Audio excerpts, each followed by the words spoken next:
ภาพแทนหลวงขอเชิญทุกท่านเสิร์ฟประทานพวกเขาจะหาเพื่อพวกเจ้าเสิร์ฟเลือกเอาทานตามสบาย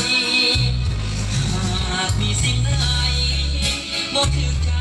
หรือเคินขาหรือว่าเมื่อไรเนี่ยว่าจะพังคาบอกเพียงพวกเขาเจ้าอาทั้งสองขอให้พี่น้องจงได้อภัยเมื่อเดินจากกันเดินทางกลับบ้านขอให้มีโซอย่ามีทุกข์มีโซอย่ามีโรคเบียดเบียนหาวี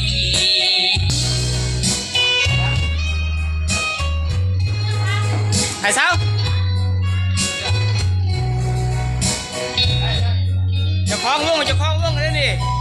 จะคล้องวงให้เรียกโทษหน่อย